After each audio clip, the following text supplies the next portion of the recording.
Apenas uma criatura pode destruir um campo de arroz inteiro em uma só noite. O continente asiático perdia mais de $1 bilhão por ano com esse ataque. Mas o Vietnã fez o impensável. Eles construíram imensas fábricas de concreto para multiplicar essa mesma praga.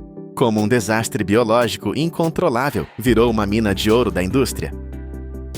Para entender o verdadeiro tamanho dessa reviravolta industrial, precisamos olhar para a engenharia exata da praga.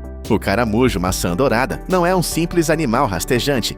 Ele opera como uma máquina de replicação biológica perfeita. Uma única fêmea funciona como uma fábrica independente, com a capacidade assustadora de produzir de 300 a mais de 1.000 ovos brilhantes de uma só vez. A velocidade desse processo contínuo assusta até os pesquisadores mais experientes. Uma nova e faminta geração está armada e pronta para atacar em um intervalo absurdamente curto. Bastam de 2 a 3 semanas para que o exército ganhe novos soldados. O grande problema é a tática implacável que eles usam para devorar a plantação. Eles ignoram completamente as plantas adultas e fortes. O alvo principal e exclusivo são os brotos mais jovens e frágeis que acabaram de emergir da água. Essa é a fase mais crítica da safra. Uma vez que o caule inicial é cortado, a planta jamais se recupera. O dano causado ao terreno é irreversível. Apenas nas planícies das Filipinas, esse exército silencioso consumiu implacavelmente mais de 50.000 hectares de áreas cultivadas. A velocidade dessa expansão forçou os agricultores a entrarem em uma guerra diária e desgastante pela sobrevivência econômica. Mas, desde o primeiro dia de confronto, era uma batalha matematicamente impossível de ser vencida. O inimigo biológico era rápido demais, resistente demais e numeroso demais para cair. A resposta inicial contra essa força invasora foi brutal e em larga escala. Toda a potência da tecnologia moderna foi convocada para o campo de batalha. Ao primeiro sinal do amanhecer, frotas inteiras de drones decolam sob o céu cinzento. Eles voam em formação e espalham nuvens pesadas de compostos químicos agressivos sobre centenas de quilômetros quadrados. A ideia era tentar sufocar o avanço orgânico usando a força química industrial. No solo, a força de trabalho física era levada ao extremo. Homens e mulheres entram na lama fria e escura exatamente às 4 horas da manhã. Eles usam as próprias mãos nuas para arrancar os invasores da água barrenta. É um trabalho exaustivo que quebra as costas e destrói os músculos. Mas todo o esforço parece inútil diante da resiliência da natureza. Quando o relógio marca o meio-dia, o espelho d'água sob o sol já está escuro novamente. Os caramujos cobrem o solo molhado como se ninguém tivesse limpado a área. As autoridades tentaram usar exércitos biológicos como arma tática. Soltaram patos famintos em bandos colossais nas águas para comer os menores exemplares da praga. Mas simplesmente não havia aves suficientes no mundo para cobrir áreas tão vastas. Milhões de dólares foram queimados sem piedade em produtos importados e incontáveis horas de trabalho duro. Décadas de luta extenuante mostraram uma verdade dura. Não podemos simplesmente destruir uma força implacável da natureza. Precisamos capturar essa energia e colocá-la para trabalhar a nosso favor em um sistema fechado. A mudança profunda de visão foi drástica e transformou o fracasso em oportunidade. Os engenheiros tiraram o foco da lama imprevisível dos campos e olharam para a força do concreto. O caos natural foi substituído por linhas retas, limpas e perfeitas. O país asiático iniciou a construção de fileiras intermináveis de enormes reservatórios de cimento armado. Essa agora seria a nova casa controlada da praga devastadora. Um sistema hidráulico maciço bombeia água filtrada o dia todo sem parar. Tubulações grossas garantem um fluxo contínuo e altamente oxigenado para os tanques. Aqui dentro, a natureza implacável já não dita as regras. Termômetros industriais cravam a temperatura da água com uma precisão absoluta. O calor do fluido não ultrapassa 30 graus e jamais cai abaixo de 25 graus Celsius. Esse é o clima tropical perfeito para o crescimento acelerado da biomassa. A espécie rapidamente esquece as estações do ano e cresce sem parar. O aproveitamento do espaço tridimensional desafia a lógica tradicional. Cada enorme bloco cinza suporta uma carga viva extrema. São de 10.000 a 30.000 caramujos vivendo juntos em um único tanque de contenção. Nenhum animal de corte tradicional na história cresce tão rápido e apertado em tão pouco espaço físico.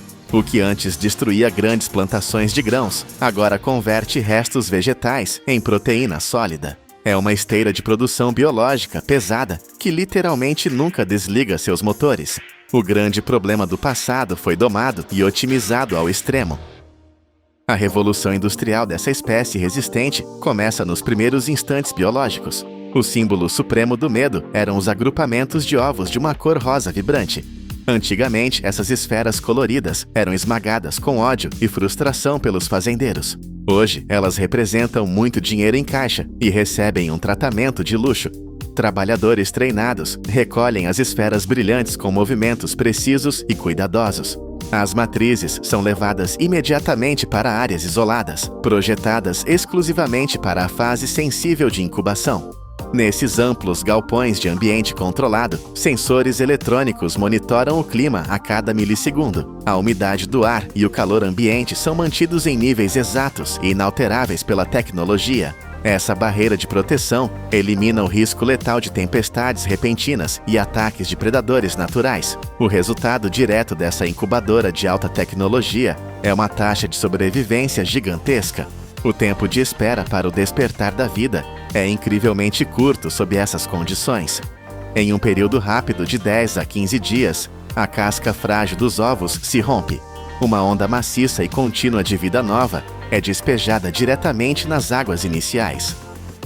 O ciclo de engorda dos animais desafia as métricas da indústria tradicional de carnes. O processo inteiro de manufatura, desde o minúsculo filhote até o adulto, leva somente de 2 a 4 meses. Quando a massa orgânica atinge com precisão o tamanho comercial exigido, a linha de montagem avança.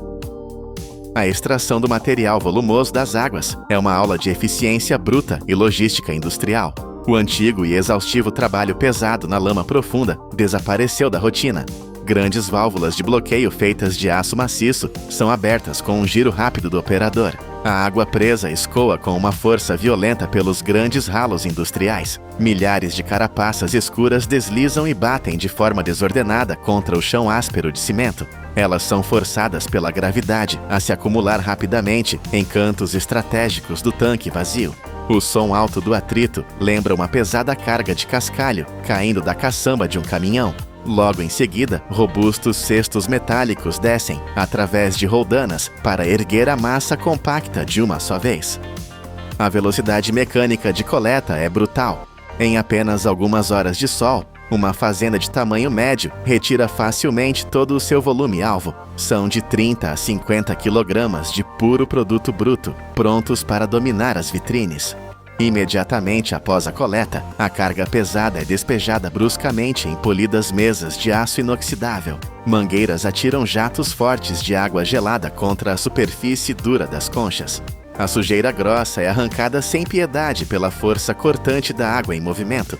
Trabalhadores altamente experientes usam movimentos rápidos para separar os calibres errados e eliminar resíduos.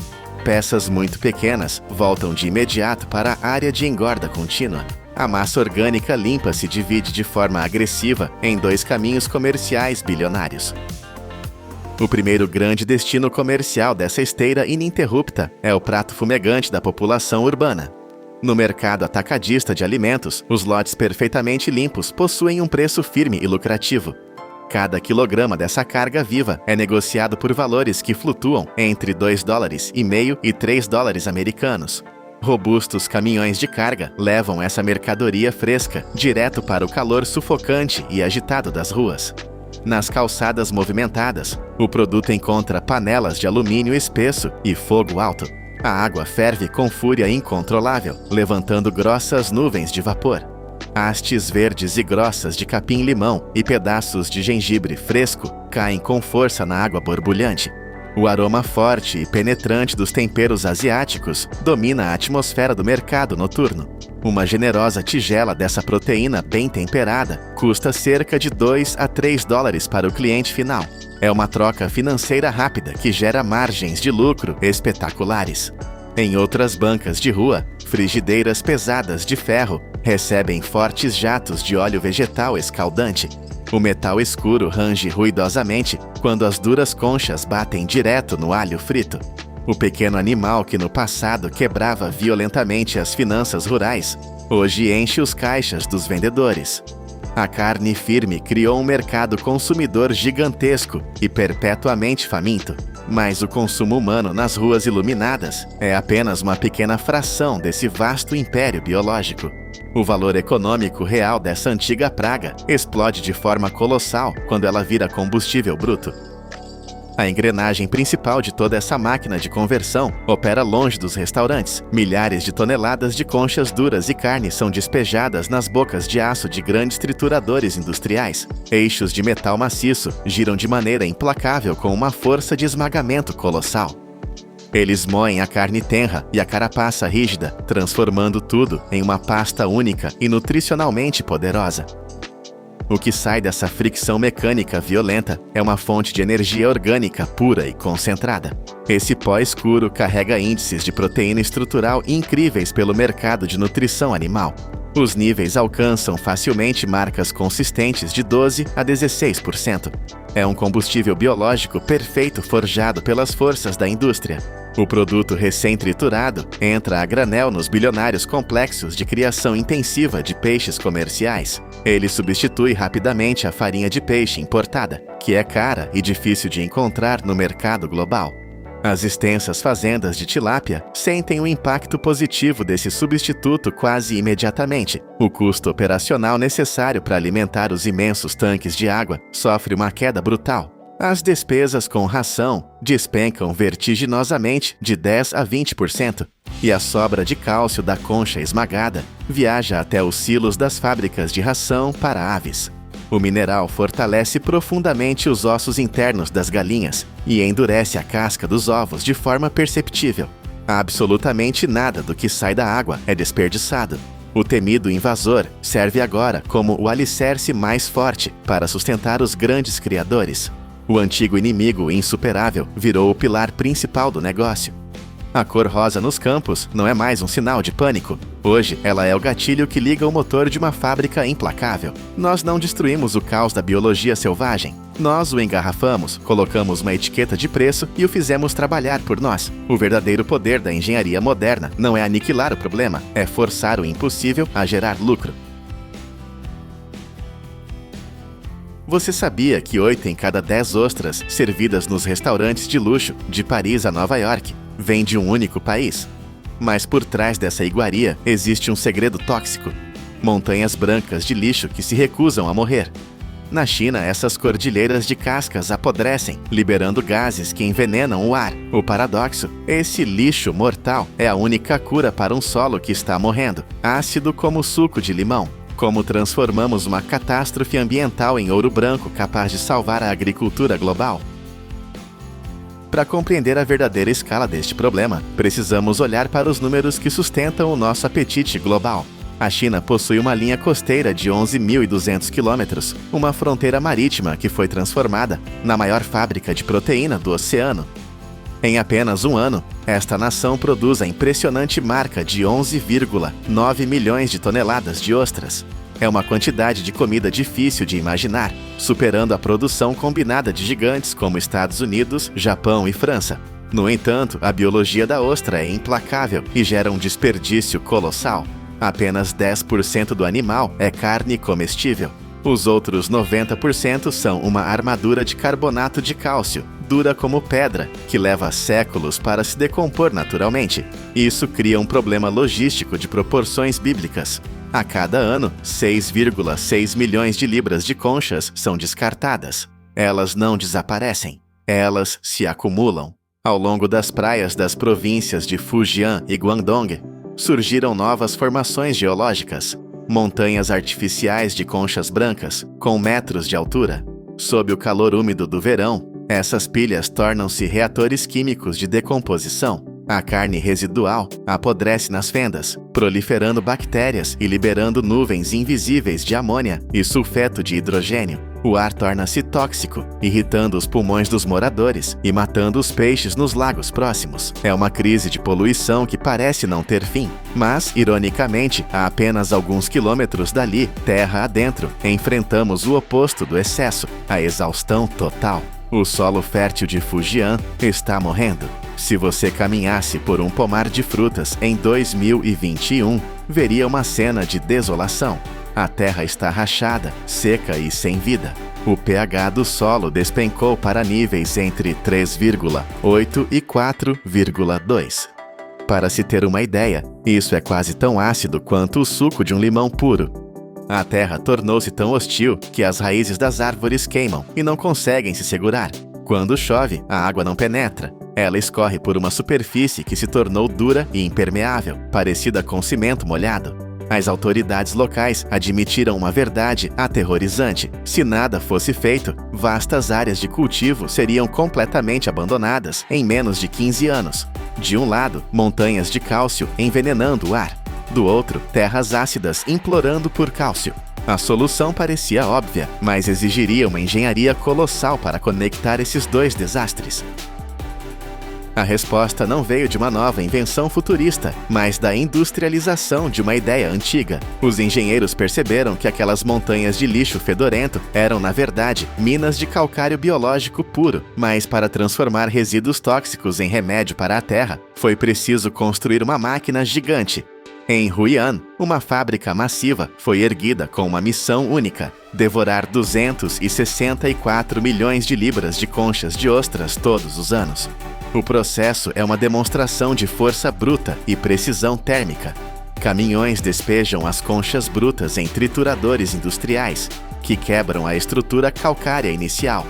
Mas o verdadeiro segredo é o fogo. As conchas moídas são lançadas em fornos rotativos gigantescos para um processo chamado calcinação. Lá dentro, a temperatura sobe para 473 graus Fahrenheit ou 245 graus Celsius. Durante 30 minutos, as conchas são assadas nesse inferno controlado. O calor intenso tem dois propósitos vitais. Primeiro, é a esterilização absoluta. Qualquer bactéria nociva ou resto de carne podre é instantaneamente incinerado. Segundo, o calor altera a estrutura física da concha, tornando-a quebradiça e fácil de moer. O que sai do outro lado da linha de produção é um pó branco finíssimo, conhecido como biocal oceânica. Este não é um simples pó de pedra. É um condicionador de solo rico em minerais essenciais que a terra exausta de Fujian perdeu há décadas. Ele age como um antiácido natural para o solo. Imagine o solo ácido como um estômago com azia. Esse pó neutraliza a acidez instantaneamente, desbloqueia nutrientes que estavam presos e cria um ambiente onde a vida pode florescer novamente. Onde antes havia lixo tóxico, agora existem 220 milhões de libras de um produto agrícola limpo, ensacado e pronto para salvar as colheitas. A teoria era perfeita, mas a agricultura é um campo de batalha imprevisível. O verdadeiro teste começou quando os caminhões carregados com o pó de ostra chegaram às fazendas devastadas. Os resultados foram imediatos e visíveis, desafiando até os cientistas mais céticos. O primeiro grande sucesso foi com a cebolinha, uma cultura vital para a região. Em campos onde as plantas antes ficavam amarelas e atrofiadas, a aplicação do pó causou uma ressurreição biológica. A produtividade disparou quase 60%. Pense nisso, 60% a mais de comida na mesma terra, sem usar fertilizantes químicos extras. Nos pomares de Toranja, a mudança foi química e profunda. Sensores enterrados no solo mostraram que o pH subiu 1,1 pontos, saindo da zona de perigo ácido. A matéria orgânica, que é o combustível da vida no solo, aumentou em quase 28%.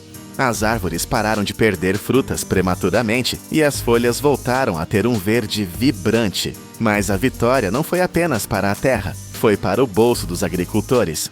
Um experimento com alface revelou algo surpreendente. As plantas cultivadas com o pó de conchas não apenas cresceram mais, elas ficaram mais saborosas. A alface tornou-se mais crocante, mais doce e muito mais rica em vitamina C do que aquelas cultivadas com químicos tradicionais. O mercado percebeu a diferença e o preço de atacado dessas alfaces subiu entre 12% e 18%. Para 300 mil famílias rurais, isso não foi apenas uma melhoria técnica, foi uma revolução econômica. O ciclo parecia ter sido fechado com perfeição. O lixo do mar salvava a terra e a terra recompensava o homem. No entanto, a natureza não é uma máquina que obedece cegamente aos nossos desejos. Em meio a esse triunfo, surgiu um mistério frustrante: o amendoim. A China é a maior produtora mundial de amendoim, colhendo 37,5 bilhões de libras por ano. É uma cultura estratégica, mas quando os cientistas aplicaram o pó milagroso nos campos de amendoim degradados, o inesperado aconteceu. O solo melhorou quimicamente, o pH subiu, a terra ficou mais fofa, mas a colheita diminuiu. Como isso era possível? A resposta estava escondida no mundo microscópico.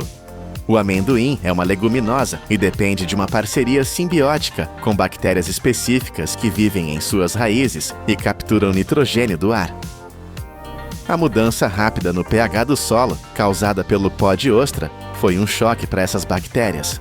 Elas não conseguiram se adaptar à velocidade da intervenção humana. Foi uma lição de humildade brutal para a engenharia. Você não pode apressar a biologia. O ecossistema precisa de tempo para se recalibrar. O pó de ostra era poderoso, sim, mas não era uma varinha mágica instantânea para todas as espécies. Enquanto os cientistas aprendiam a ter paciência na Terra, outra equipe voltava seus olhos para onde tudo começou: o oceano. A crise não estava apenas nas montanhas de cascas em terra, mas também debaixo d'água. Ao longo dos últimos 150 anos, 85% dos recifes naturais de ostras da região haviam desaparecido completamente. O fundo do mar, que antes era uma floresta viva, tornou-se um deserto de lama. A solução para restaurar esse mundo perdido não exigiu alta tecnologia, mas sim sabedoria antiga. Engenheiros e biólogos viajaram no tempo e adotaram um método de 300 anos atrás. Nada de concreto, nada de estruturas metálicas complexas. Eles usaram simples estacas de bambu e madeira, cravadas manualmente nos lodaçais da costa. O objetivo era criar uma base sólida para que as larvas de ostras que flutuam na água tivessem onde se agarrar. Sem máquinas pesadas, apenas madeira e a força das marés. O resultado foi uma explosão de vida que deixou os especialistas atônitos. Em poucos meses, as estacas estavam cobertas de novas ostras. A biomassa na área aumentou 10 vezes. Mas o verdadeiro poder desses recifes não é apenas servir de casa para os moluscos, é a limpeza. Uma única ostra adulta é uma máquina biológica de filtragem capaz de processar 8 galões de água por hora. Multiplique isso por milhões em um recife e você tem uma estação de tratamento de água mais eficiente que qualquer fábrica humana. A água turva ficou cristalina. A luz do sol voltou a tocar o fundo do mar. E com a água limpa, criaturas antigas retornaram. Os caranguejos ferradura, fósseis vivos de 400 milhões de anos, voltaram a colocar seus ovos nessas águas seguras. O ciclo estava completo. O que tiramos do mar foi devolvido, restaurando o equilíbrio. A jornada da humilde casca de ostra não parou na fazenda ou no Recife. Ela invadiu o mundo da alta tecnologia, provando ser um dos materiais mais versáteis do século XXI. Nos laboratórios mais avançados do Japão e da Coreia, as conchas estão sendo moídas em escalas microscópicas para criar tintas inteligentes. Testes mostraram que tintas misturadas com 20 a 30% de pó de ostra possuem um poder antibacteriano natural devastador, matando 99% das bactérias Staphylococcus aureus em apenas 24 horas. Imagine hospitais pintados com um material que se esteriliza sozinho. No tratamento de águas industriais, o pó de ostra provou ser um filtro voraz. Ele consegue absorver 95% do chumbo e 87% do arsênico presentes em águas contaminadas. E faz isso custando 60% menos que o carvão ativado tradicional. A inovação chegou até o plástico, o grande vilão moderno. Novos bioplásticos reforçados com o cálcio das ostras são 12% mais fortes e se degradam muito mais rápido na natureza. Até mesmo nas estradas, as ostras estão salvando vidas. Em Hiroshima, o asfalto misturado com conchas trituradas oferece uma aderência superior aos pneus em dias de chuva, prevenindo acidentes. E no seu banheiro, o cálcio ultrapuro extraído dessas conchas agora é usado em pastas de dente e cosméticos de luxo. De estradas a rostos, de paredes hospitalares a copos descartáveis. O que antes era uma montanha de lixo fétido, agora é a estrutura invisível e limpa da nossa modernidade. Começamos nossa história com uma imagem de repugnância, montanhas de lixo tóxico que envenenavam o ar. Viajamos pelo fogo dos fornos industriais, vimos terras mortas renascerem em verde vibrante e testemunhamos o retorno de criaturas pré-históricas aos mares limpos. A humilde casca de ostra, um resto esquecido do seu jantar, provou ser muito mais do que lixo. Ela é cimento, é remédio, é filtro e é escudo. A grande lição que a indústria nos ensina aqui é inegável. Na engenharia perfeita da natureza, não existe lixo. Existem apenas recursos que nós, com nossa visão limitada, ainda não aprendemos a usar. As montanhas brancas da China não eram um problema, eram uma reserva de ouro químico esperando pela chave certa. Enquanto olhamos para o futuro, a pergunta muda. Não é mais o que faremos com o lixo, mas sim, qual outro tesouro está escondido nas pilhas de desperdício que criamos todos os dias? A resposta para a próxima crise global pode estar bem debaixo dos nossos pés. Eu sou a voz do poder da indústria, e se essa transformação te impressionou, o que vem a seguir vai redefinir o seu conceito de impossível. Você olha para uma obra titânica que perdeu suas plantas originais no fogo e sobreviveu a 2 guerras. Após 144 anos, ela se tornará a igreja mais alta do mundo. Como erguer uma torre de pedra de 172 metros sem que o vento a derrube? A resposta não é magia, mas a precisão milimétrica dos robôs e uma teia de aço escondida. O projeto colossal da Sagrada Família começou no ano de 1882, impulsionado por doações de pessoas comuns. Mas tudo mudou quando o genial arquiteto Antoni Gaudí assumiu o comando e transformou um canteiro de obras normal em um laboratório gigante. Naquela época, a tradição gótica clássica ditava as regras da construção. Os engenheiros sempre dependiam de paredes externas grossas e extremamente pesadas para evitar que tetos colossais desabassem. Gaudí ignorou essas regras antigas e inventou um método revolucionário para a época. Em vez de desenhar linhas em papel plano, ele amarrou correntes no teto e pendurou pequenos sacos de gesso para simular o peso. Essa teia de cabeça para baixo permitiu que ele calculasse as forças físicas e a gravidade com precisão absoluta. O resultado desse experimento foi uma estrutura onde a massa esmagadora do edifício não empurra as paredes para fora. Todo o peso colossal escorrega para baixo e é absorvido por uma vasta floresta interna de colunas de rocha sólida. Esses pilares imensos sobem retos e se dividem em vários braços perto do teto abobadado. Eles funcionam como os troncos de árvores gigantescas em uma floresta, suportando a pressão do céu. É um esqueleto biomecânico perfeito que dispensa o uso de muralhas maciças. Mas sonhar com uma floresta de pedra é fácil.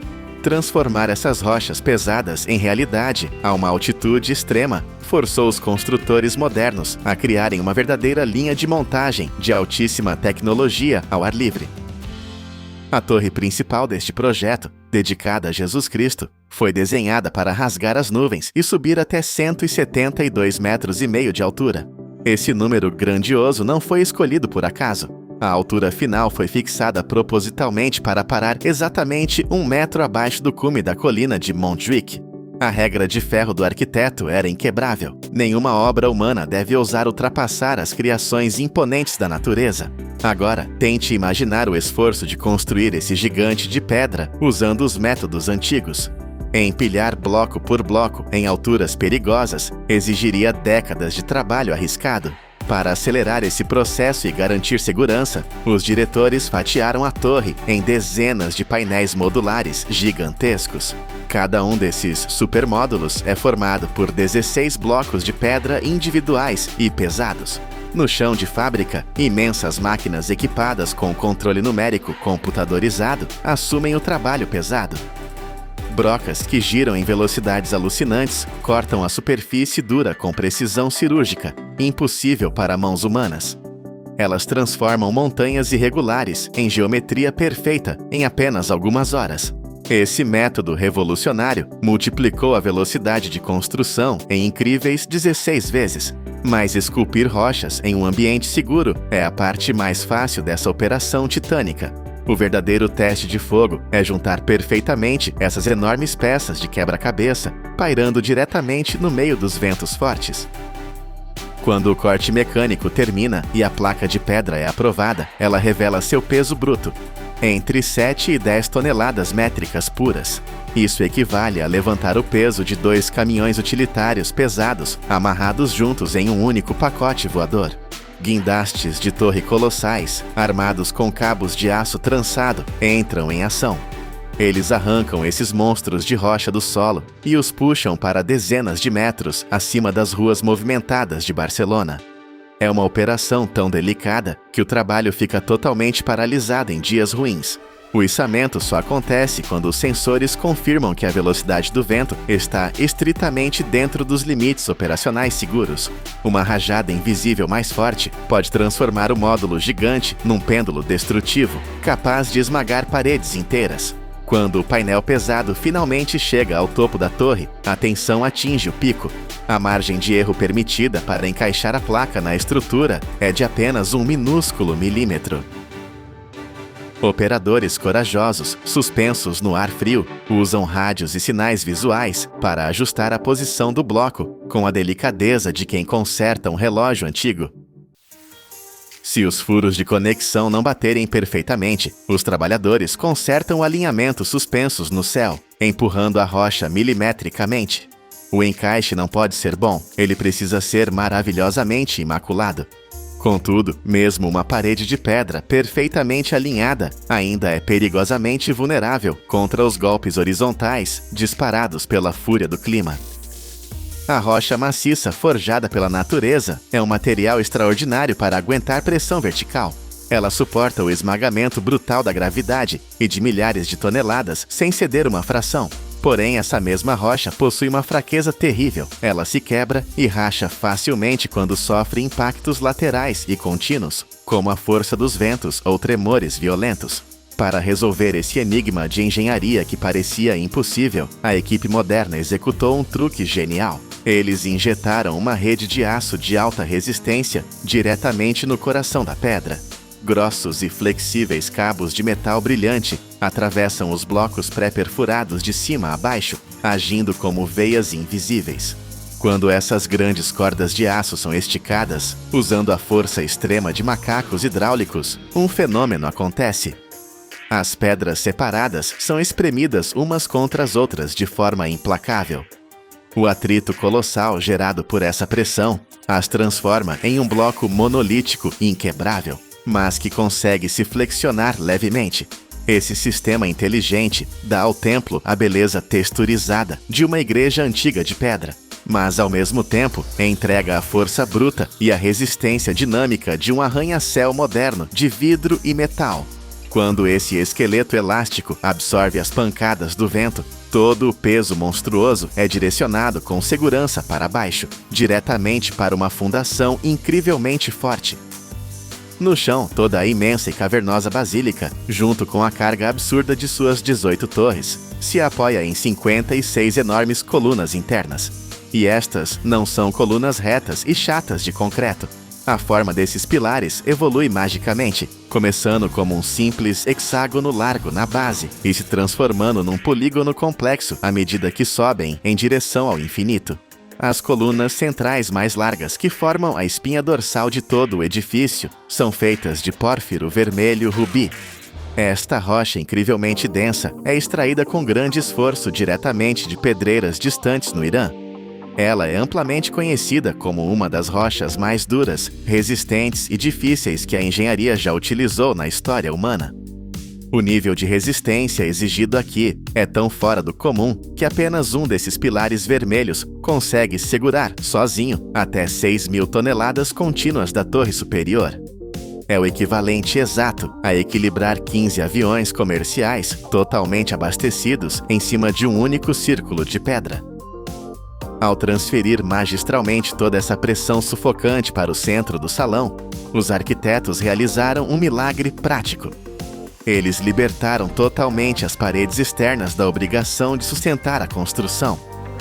Sem precisar segurar o teto de pedra pesado, a fachada inteira pôde finalmente abandonar a escuridão e se transformar numa impressionante tela gigante, feita de pura luz viva. Com as imensas paredes livres do dever pesado de carregar o edifício, os espaços abertos para as janelas adotaram formas visuais altamente complexas. Elas são baseadas na matemática pura de hiperboloides e paraboloides, que são curvas suaves e fascinantes.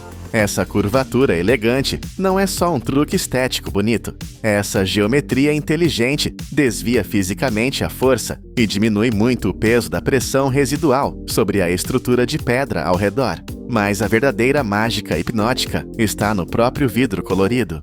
No imenso lado leste do salão, gigantescos vitrais utilizam tons frios de azul celeste e verde profundo. Eles foram projetados para capturar a luz limpa e gelada das manhãs ensolaradas. Em oposição direta, a imensa parede que encara o oeste e rompe em chamas, utilizando laranjas ardentes e vermelhos intensos. Ela atua como uma esponja que absorve violentamente a energia quente e forte do pôr do sol. Esse incrível sistema de ilusão converte um interior de pedra dura num palco dinâmico e brilhante que muda sua aparência a cada hora do dia. A grandiosidade artística serve para esconder perfeitamente do público toda a máquina pesada e brutal que mantém tudo erguido de forma segura. Essa integração perfeita entre a luz intangível do sol, as pedras montanhosas e o poderoso aço tensionado corre agora a toda velocidade para cruzar uma linha de chegada gigantesca. A contagem regressiva oficial soou de forma definitiva e irrefutável para os operários. No simbólico dia 20 de fevereiro de 2026, uma operação ousada e arriscada instalará uma peça única. Os especialistas vão encaixar no topo uma formidável cruz brilhante, composta de vidro e cerâmica reflexiva, alcançando expressivos 17 metros de altura no ar. Esse diamante gigante formará a coroa incontestável da imponente lança central, cravando seu lugar absoluto nos céus de Barcelona. Se nada atrasar o ritmo alucinante da automação moderna, o cronograma estratégico dita que toda a musculatura do esqueleto principal será terminada no ano de 2033. Isso inclui o complexo anel das 18 grandes torres monumentais. Em seguida, as esculturas delicadas e os acabamentos superficiais vão preencher os cantos restantes até atingir sua totalidade por volta do ano de 2035. Esse futuro marco histórico vai encerrar uma saga construtiva insana, um verdadeiro desafio logístico que devorou implacavelmente o suor de várias gerações ao longo de mais de 150 longos anos. Em um futuro muito próximo, as furadeiras de diamante dormirão em silêncio absoluto e os guindastes imensos dirão o seu último adeus à obra imortal. Uma estrutura que perdeu seus projetos há um século evoluiu. Unindo correntes de metal a robôs modernos e cabos de aço, erguemos um monumento de 172 metros ao esforço humano. Os andaimes cairão e o mundo verá o sonho de Gaudí. Mas me diga, 172 metros valem 150 anos de espera? Comente abaixo. E para ver como movemos prédios inteiros sem quebrá-los, clique no próximo vídeo. Você acredita que a esfera perfeita, o brinquedo mais inocente da infância, nasce na verdade de montanhas de lixo industrial cortante? Anualmente, bilhões de toneladas de vidro ameaçam o planeta, mas aqui, fragmentos perigosos são resgatados para uma reencarnação brutal. Como engenheiros transformam cacos afiados em orbes lisos sem usar nenhuma forma de fundição? A resposta está em uma fornalha mais quente que um vulcão e na força implacável da gravidade. Bem-vindos ao poder da indústria. Tudo começa longe das fábricas brilhantes, em um cenário que a maioria de nós prefere ignorar: o lixo. O vidro é um material teimoso. Se você jogar uma garrafa de cerveja na terra hoje, ela permanecerá intacta por mais de 1 milhão de anos. Mas a indústria encontrou uma maneira de transformar essa durabilidade eterna em um negócio que movimenta cerca de 300 milhões de dólares todos os anos. O que parece ser apenas uma montanha de desperdício sem valor é, na verdade, uma mina de ouro artificial a céu aberto. A jornada de transformação começa nas cidades, onde máquinas automatizadas de retorno de garrafas agem como portais para uma nova vida. Em supermercados e postos de gasolina, quando alguém insere uma garrafa vazia, sensores ópticos escaneiam o material em frações de segundo, validando sua cor e composição antes de emitir um pequeno reembolso. É o primeiro passo de uma logística colossal. Caminhões industriais gigantescos recolhem esses recipientes, transportando entre 20 mil e 30 mil garrafas em uma única viagem. Quando esses veículos chegam à fábrica e despejam sua carga, o som é ensurdecedor. Uma cascata de vidro colidindo, criando pilhas cintilantes de verdes, marrons e transparentes que aguardam o renascimento. Mas esse vidro não está pronto. Ele chega sujo, misturado com rótulos de papel, restos de líquido, tampas de metal e sujeira da estrada. Assim que entra na linha de produção, a brutalidade mecânica começa. Transportadores vibratórios industriais sacodem a massa violentamente, derrubando areia e poeira. Trabalhadores atentos monitoram o fluxo, removendo manualmente grandes pedaços de plástico ou papel que a máquina não consegue soltar. No entanto, o maior inimigo da fornalha é o metal. Uma simples tampa de garrafa esquecida poderia destruir o sistema de derretimento. Por isso, ímãs de alta potência ficam suspensos sobre a esteira, puxando tampas de aço e fragmentos ferrosos com uma força invisível, garantindo que apenas o vidro puro continue a viagem. É uma triagem de vida ou morte para o maquinário. Agora que o material está limpo, ele precisa ser destruído para poder renascer. As garrafas e potes inteiros são alimentados em trituradores de martelo massivos. Imagine martelos de aço girando a velocidades alucinantes, golpeando o vidro repetidamente até que não reste nada da forma original. Em segundos, o que era um recipiente torna-se cullet, o termo industrial para cacos de vidro uniformes, semelhantes a uma areia grossa e brilhante. Esse processo não é apenas destrutivo, é estratégico. O uso desses cacos triturados permite que a fábrica economize até 40% da energia necessária para o derretimento, pois o vidro reciclado funde muito mais rápido do que matérias-primas virgens. Mas a trituração criou um novo problema: a mistura de cores. Para criar bolinhas de gude perfeitas, a pureza da cor é essencial. O fluxo de cacos entra então no sistema de classificação óptica, que é talvez a etapa de maior tecnologia de toda a linha. Enquanto o vidro cai em uma cascata cintilante, lasers e câmeras de alta velocidade analisam cada fragmento individualmente. O sistema é capaz de distinguir um pedaço de cerâmica ou um caco de cor errada em milésimos de segundo. No momento exato em que um intruso é detectado, um jato de ar comprimido dispara como um tiro de precisão, soprando o fragmento indesejado para fora da linha principal. Isso acontece dezenas de milhares de vezes por minuto, uma coreografia invisível que garante uma pureza de quase 100%. Com o vidro classificado, ele é levado para a área de mistura. Aqui, a ciência entra em ação. Os cacos são misturados com areia de sílica pura, carbonato de sódio e calcário em proporções exatas. O carbonato de sódio reduz o ponto de fusão, economizando combustível, enquanto o calcário dá estabilidade ao futuro vidro. Misturadores industriais gigantes agitam esses ingredientes até que cada grão de areia e cada caco de vidro estejam perfeitamente distribuídos, criando uma farinha industrial pronta para enfrentar o fogo. Chegamos ao coração da besta, a fornalha industrial. Este não é um forno comum, é uma câmara de tortura térmica que opera 24 horas por dia, 7 dias por semana, sem nunca parar. Desligar uma fornalha dessas significaria que o vidro lá dentro endureceria, destruindo o equipamento milionário. A cada 20 minutos, uma nova carga de 88 libras de mistura é despejada em seu interior. Lá dentro, a temperatura é mantida furiosamente a cerca de 2.000 graus Fahrenheit, ou 1.093 graus Celsius. Para colocar isso em perspectiva, é mais quente do que a lava que escorre de um vulcão em erupção. O calor é tão intenso que transforma a mistura sólida de areia e cacos em um líquido viscoso e brilhante, semelhante ao mel incandescente. Trabalhadores que precisam se aproximar para manutenção vestem trajes prateados à prova de fogo, pois o calor ambiente ao redor da fornalha pode se aproximar de insuportáveis 3.000 graus em pontos críticos. É um ambiente hostil à vida humana, mas perfeito para a criação de vidro. O material permanece nesse estado de fusão por várias horas. Isso não é apenas para derreter, mas para purificar. Gases presos borbulham para a superfície e escapam, garantindo que o vidro final não tenha bolhas de ar. A massa laranja brilha com uma luz intensa, pronta para ser moldada. Uma grande fábrica consome cerca de 4 toneladas de vidro por dia dessa maneira, alimentando uma demanda global insaciável. O controle é absoluto.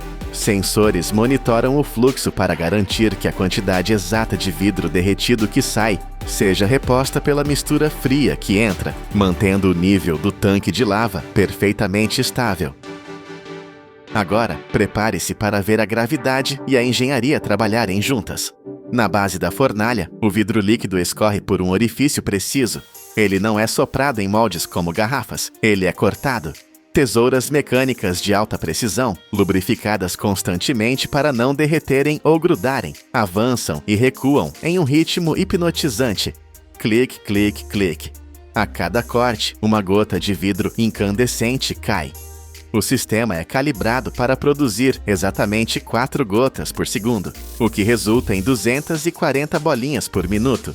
Cada gota, medindo cerca de 20 e 1/30 avos de polegada, cai vermelha e brilhante. Se ela tocasse uma superfície plana agora, achataria como uma panqueca. É aqui que entra o segredo da esfera perfeita: os rolos espirais. As gotas caem entre 2 cilindros de metal com ranhuras em espiral, que giram continuamente. Esses rolos têm cerca de 5 pés, ou 1,5 metro de comprimento. Enquanto a gota de vidro viaja ao longo desses rolos, ela é forçada a girar sem parar. Ela nunca fica parada em um único ponto por tempo suficiente para deformar. A rotação constante, combinada com o resfriamento gradual enquanto rola pelo metal, faz com que a tensão superficial puxe o vidro para a forma geométrica mais eficiente possível, uma esfera perfeita. É um balé mecânico onde o vidro é massageado até a perfeição. Os rolos também garantem que as bolinhas não grudem umas nas outras. Graças a esse sistema engenhoso, uma única linha de produção pode cuspir mais de 1 milhão de bolinhas de gude todos os dias. Todas idênticas, todas perfeitas.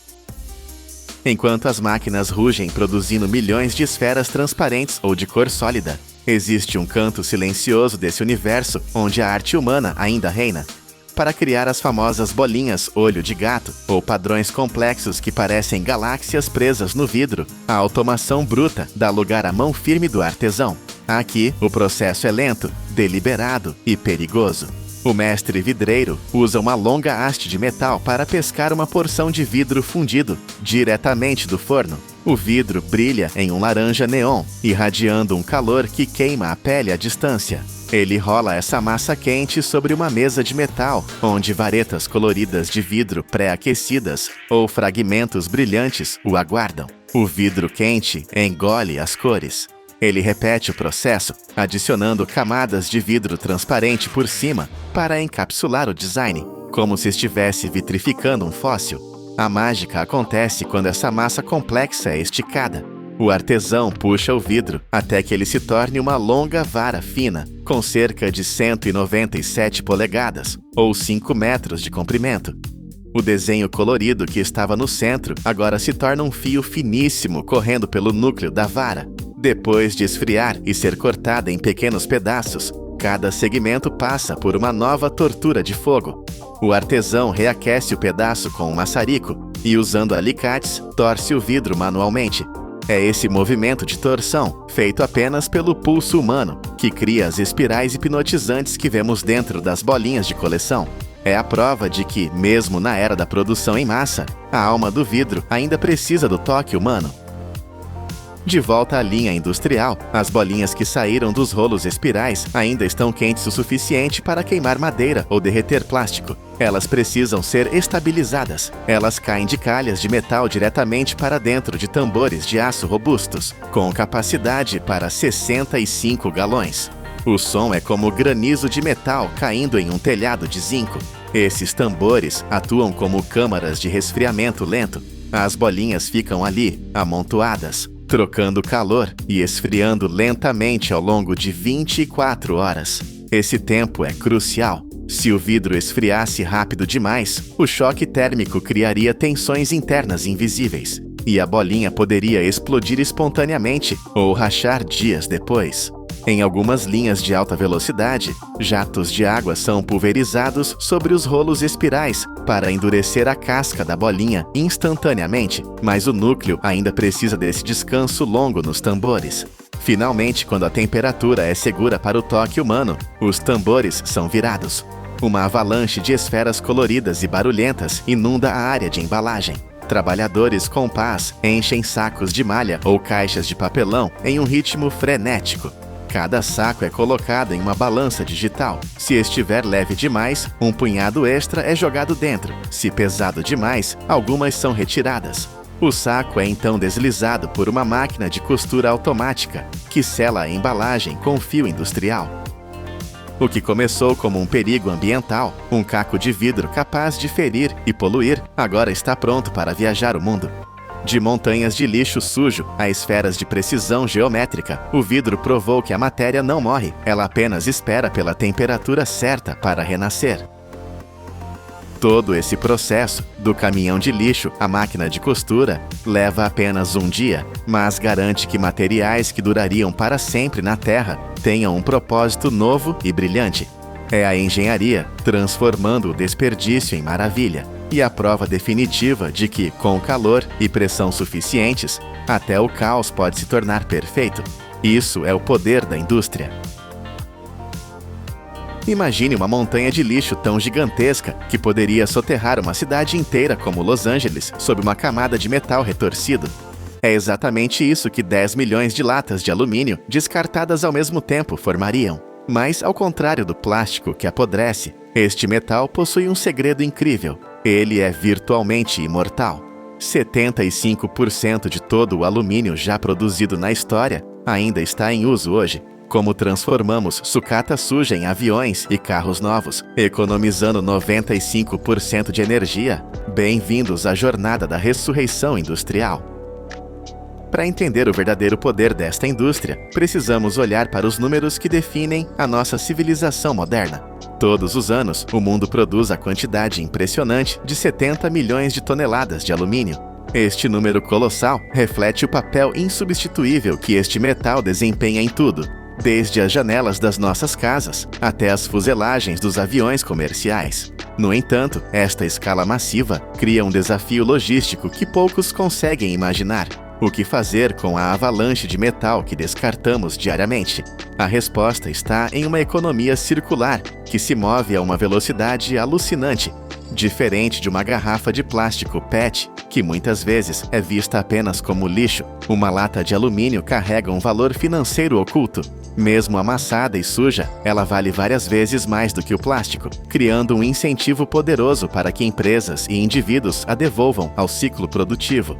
É por isso que nos Estados Unidos, caminhões gigantescos cruzam as estradas todos os dias, transportando dezenas de toneladas de sucata de inúmeros pontos de coleta. Quando esses veículos chegam às usinas de reciclagem, eles inclinam suas caçambas hidráulicas e liberam uma cascata de metal que brilha sob a luz do sol.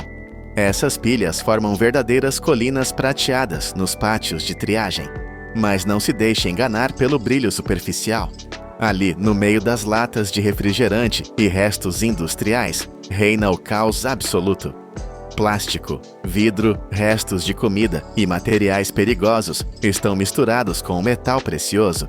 Se essa contaminação entrasse nos fornos, poderia causar explosões ou arruinar toneladas de liga metálica. O pátio de recebimento é a linha de frente, uma zona de guerra contra a impureza, onde milhares de toneladas chegam a cada dia, exigindo uma triagem imediata e implacável. Aqui, a escala é tão vasta que a intervenção humana precisa ser ampliada pela força das máquinas. O processo de transformar esse caos em ordem começa em esteiras transportadoras que nunca param, movendo rios de sucata para dentro da fábrica. A velocidade é essencial e para separar o metal valioso do lixo inútil, a indústria utiliza uma tecnologia que parece ficção científica. Sensores ópticos avançados, que funcionam como olhos digitais extremamente rápidos, escaneiam milhares de peças por segundo. Eles não veem apenas formas, eles analisam a cor e as propriedades reflexivas de cada fragmento que passa em alta velocidade. No momento exato em que o computador identifica um pedaço de plástico ou papel, ele envia um sinal para uma bateria de jatos de ar comprimido. Com a precisão de um atirador de elite, rajadas de ar disparam e empurram o contaminante para fora da linha, enquanto o alumínio mais pesado continua seu caminho. É uma dança violenta e precisa, mas o plástico não é o único inimigo. Metais ferrosos como parafusos de aço podem contaminar a mistura. Para capturá-los, ímãs poderosos são posicionados sobre a esteira, arrancando qualquer metal magnético com uma força invisível. Camada por camada, o sistema purifica a montanha de lixo. O que começou como uma mistura perigosa e desordenada evolui lentamente para correntes uniformes de alumínio limpo. Essas pilhas organizadas brilham com uma promessa de renovação. Agora que a composição química está controlada, o material está pronto para perder sua forma física. As latas, perfis e retalhos precisam ser destruídos para que possam renascer. Eles seguem para a etapa onde a força bruta mecânica assume o comando total. O alumínio limpo é direcionado para a boca insaciável dos trituradores industriais. Imagine rolos de aço maciço, equipados com dentes endurecidos e afiados, girando em direções opostas com uma força de torque capaz de esmagar um carro. Quando as latas e recipientes de comida caem entre esses rolos, a destruição é instantânea. O som do metal sendo rasgado ecoa por todo o chão de fábrica, como trovões mecânicos. Em apenas algumas rotações, centenas de quilogramas de estrutura metálica são reduzidos a nada mais do que fragmentos. O sistema opera com uma precisão brutal, quase como se estivesse pré-programado para a aniquilação total. Lâminas giratórias e martelos pesados trabalham em conjunto para garantir que até mesmo as peças industriais mais rígidas e espessas sejam quebradas.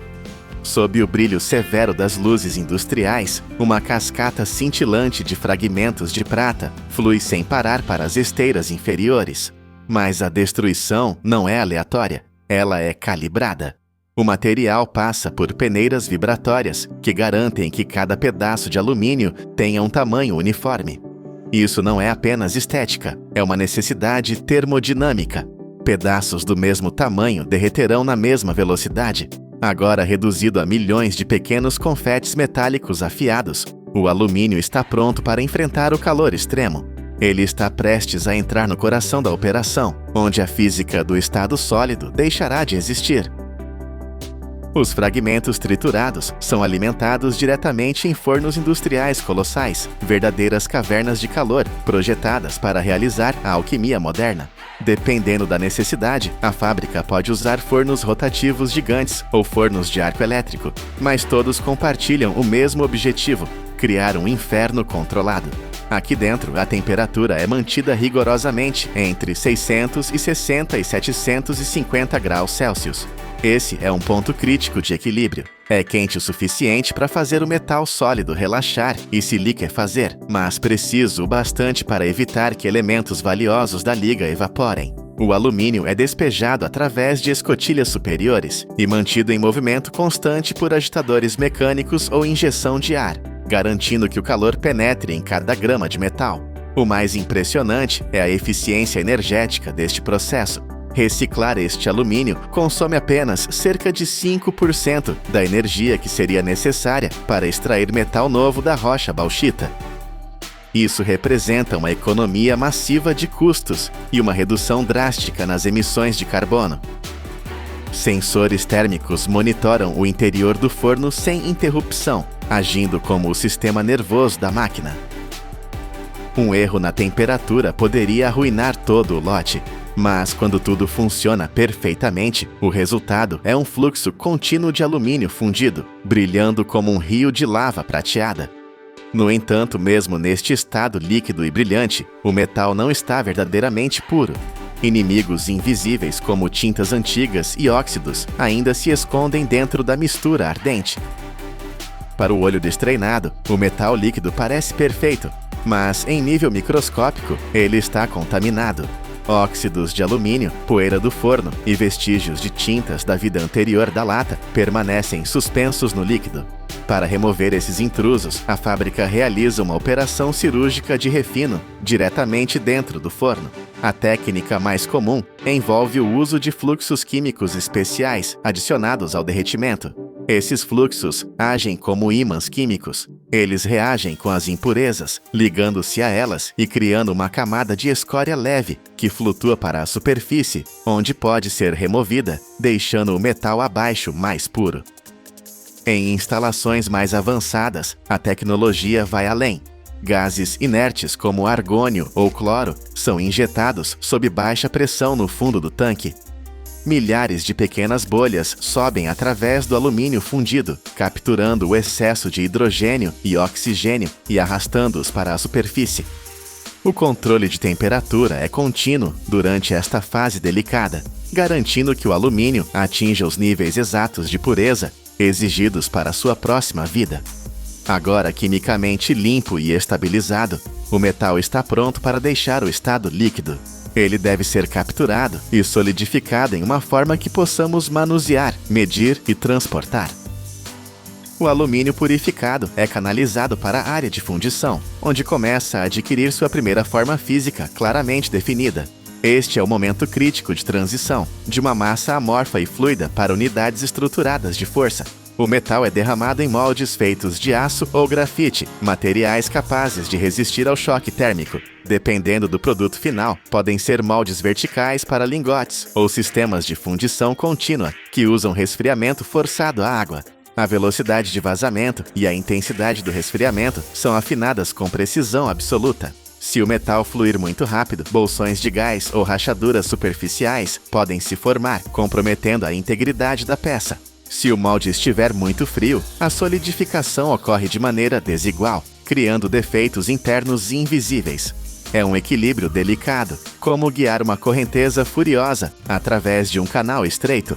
Uma vez que o metal solidifica dentro do molde, mecanismos hidráulicos aplicam uma pressão suave para liberar o bloco de metal das paredes de aço.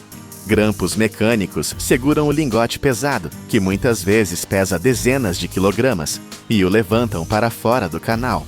O som de metal raspando contra metal reverbera pela fundição, enquanto cada lingote ainda emite um brilho vermelho fraco do calor residual.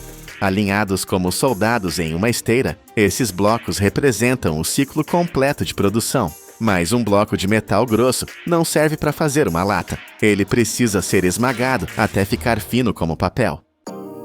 Os lingotes maciços são transferidos para um forno de pré-aquecimento, onde são amolecidos para atingir o estado ideal para a laminação.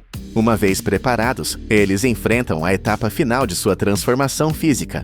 Cada lingote passa por uma série de rolos de aço que giram em direções opostas, exercendo uma pressão imensa para comprimir e esticar o bloco de alumínio. Esta operação é repetida várias vezes, com a abertura entre os rolos diminuindo gradualmente a cada passagem. O resultado é impressionante. Um lingote que inicialmente tinha mais de 20 ou 25 centímetros de espessura é reduzido a uma folha de metal fina e uniforme. Um sistema de névoa de água fina resfria a superfície continuamente durante todo o processo, evitando que o calor gerado pelo atrito cause rachaduras ou deformações. Na etapa final, a folha atinge a espessura especificada, às vezes apenas alguns centésimos de polegada. Esta tira contínua é então guiada para ser enrolada firmemente em bobinas gigantescas.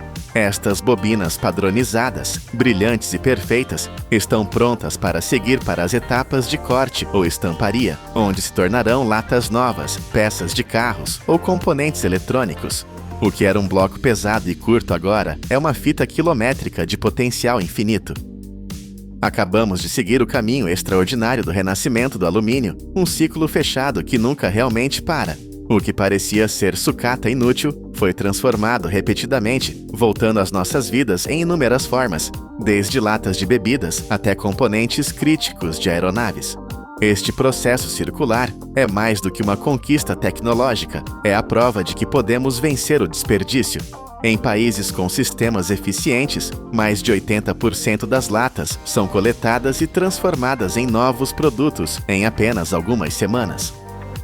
A escolha final recai sobre uma ação simples: jogar a lata no lixo comum, onde ela será um fardo por séculos, ou na lixeira de reciclagem, permitindo que sua jornada continue para sempre. O metal está pronto para viver novamente. A decisão é sua. Imagine um material de construção capaz de suportar 2 horas no inferno de chamas diretas, sem ceder 1 milímetro, protegendo tudo o que está por trás. Agora, visualize algo que sequestra mais carbono da atmosfera do que uma floresta tropical densa. Durante quase 70 anos, este supermaterial foi banido, tratado como uma ameaça perigosa. Mas hoje, máquinas titânicas e precisão de nível micron transformam esta antiga erva daninha em arranha-céus à prova de fogo e tecidos mais fortes que o aço. Bem-vindos à linha de frente da Revolução Industrial do Cânhamo.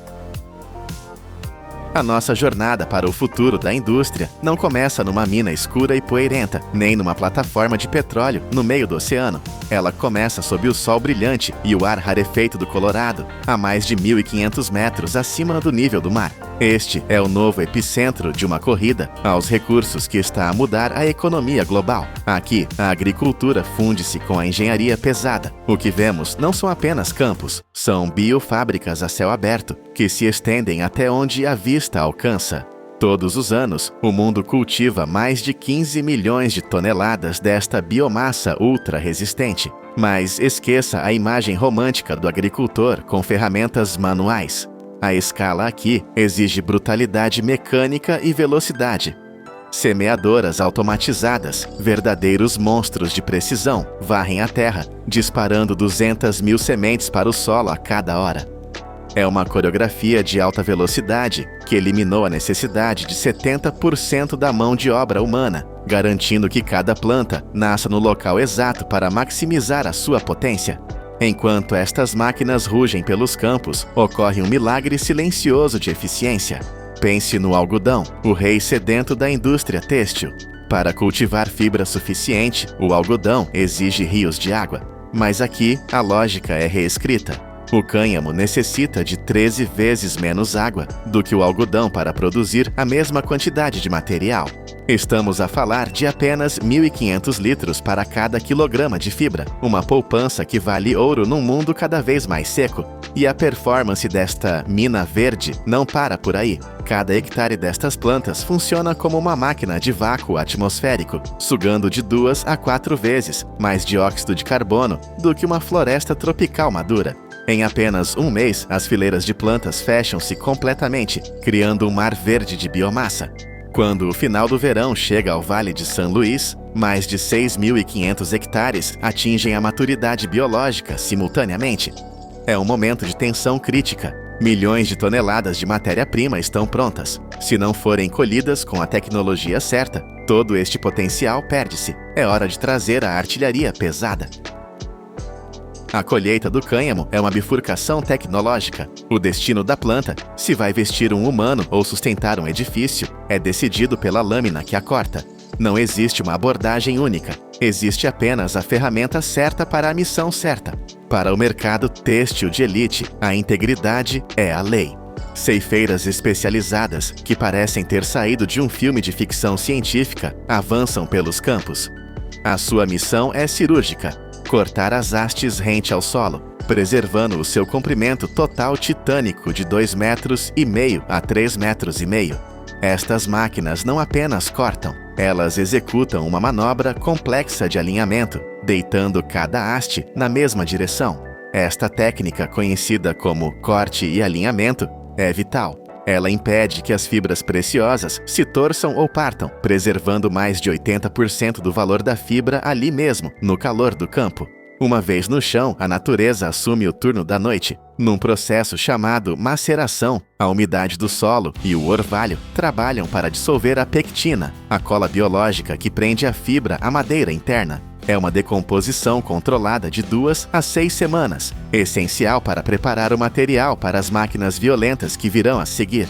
Mas do outro lado do espectro, se o objetivo é construir o betão do futuro, a delicadeza é substituída pela força bruta imediata.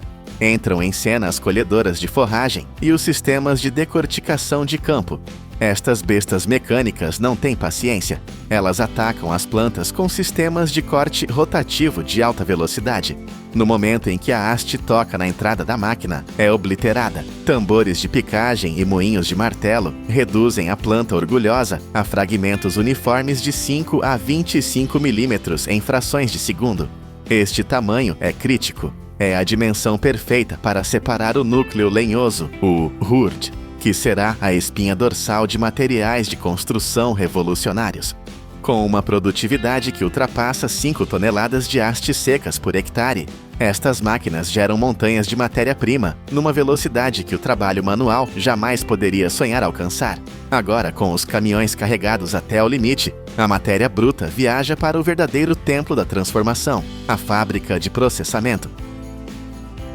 Entramos agora no ventre da besta industrial. O ar aqui é denso, vibrando com o som de metal a esmagar matéria orgânica. É na instalação de decorticação que a mágica acontece, transformando a planta em materiais de alta performance. As hastes secas são alimentadas no decorticador, uma máquina desenhada para aplicar violência calculada. Rolos que giram em direções opostas e tambores de esmagamento agarram o material. A força é imensa. Através de compressão, cisalhamento e oscilação contínua, a máquina descasca a fibra externa resistente, separando-a do núcleo lenhoso interno. É uma separação física brutal, mas necessária. O núcleo esponjoso, que constitui quase 60% da massa da planta, cai através de um sistema de peneiras e separadores de ar. Ventos artificiais sopram as impurezas e as fibras curtas, deixando para trás apenas o HURD limpo e uniforme. Este material, que parece madeira picada, está prestes a tornar-se pedra. No misturador industrial, o HURD é agitado para aumentar a aeração antes de encontrar o seu parceiro químico. A receita para o Reinprete é uma ciência exata, não uma arte culinária. Uma parte de HURD, uma parte e meia de aglutinante de cal e 2 partes de água. Esta mistura não cria um bloco de cimento inerte, cria um monólito vivo. Quando projetado ou moldado em paredes, o material seca ao longo de 7 a 10 dias, petrificando numa estrutura sem juntas. E aqui está o verdadeiro choque. Esta parede respira. Ela regula a umidade e a temperatura da casa, tornando-a fresca no verão e quente no inverno.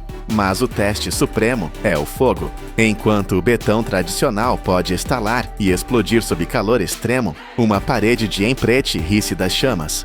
Ela suporta mais de 2 horas de exposição contínua ao fogo, sem perder a integridade estrutural e sem libertar fumos tóxicos.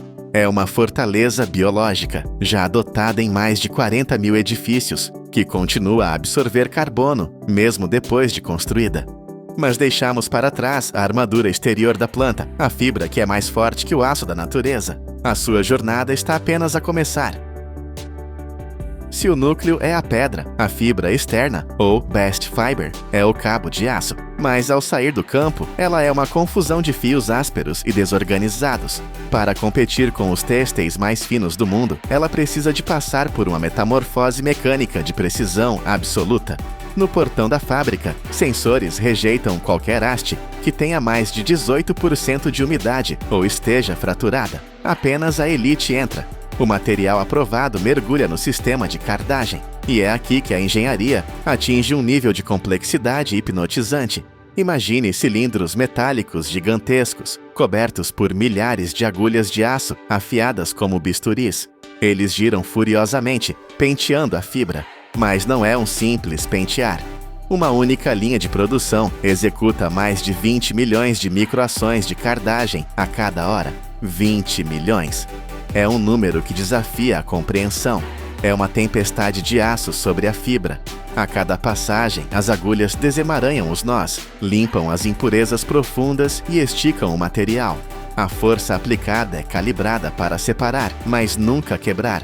E impurezas microscópicas e segmentos curtos são impiedosamente expulsos. O caos da natureza é forçado a obedecer à ordem industrial.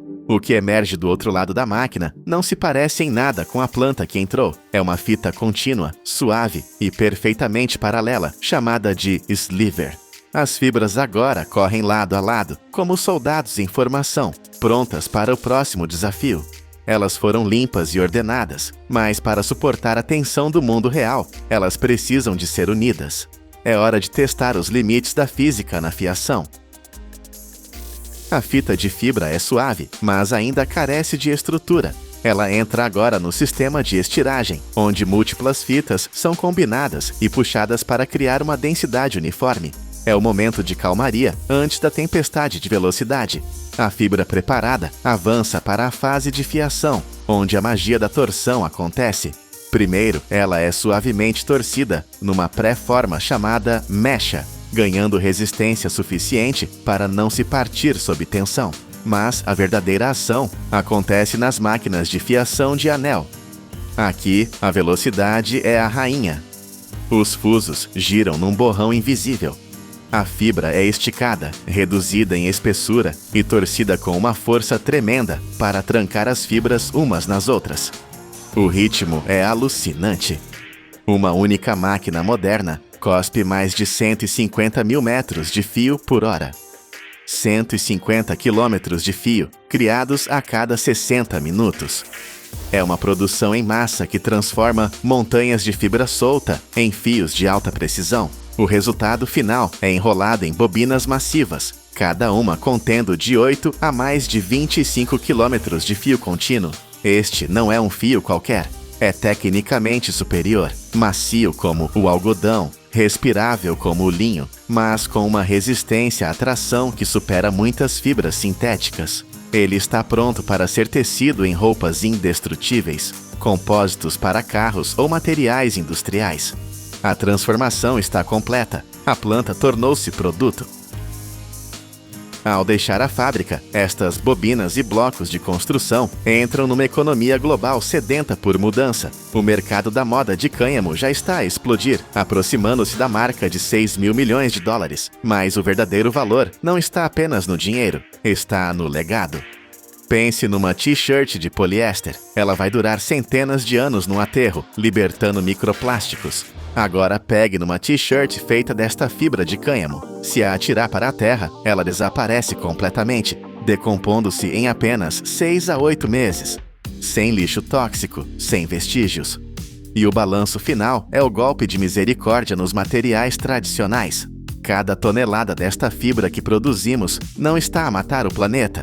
Pelo contrário, durante o seu crescimento, ela absorveu quase 2 toneladas de dióxido de carbono. Estamos a falar de um impacto ambiental positivo líquido. É uma indústria que limpa o ar enquanto veste e abriga a população. Começamos com uma verdade desconfortável. Durante 70 anos, viramos as costas a este material, cegos por preconceitos e burocracia. Mas olhem agora para o que a engenharia moderna revelou. Transformamos sementes e sol em paredes que enfrentam o fogo sem queimar e em tecidos que voltam à terra sem poluir. O cânhamo não é apenas uma alternativa verde. É uma demonstração de força bruta e eficiência. Das máquinas que disparam sementes a velocidades vertiginosas, aos fusos que fiam quilômetros de linha por hora, provamos que a sustentabilidade não precisa de ser fraca. Ela pode ser colossal. Talvez, afinal, a tecnologia mais avançada do futuro estivesse a crescer debaixo dos nossos narizes o tempo todo.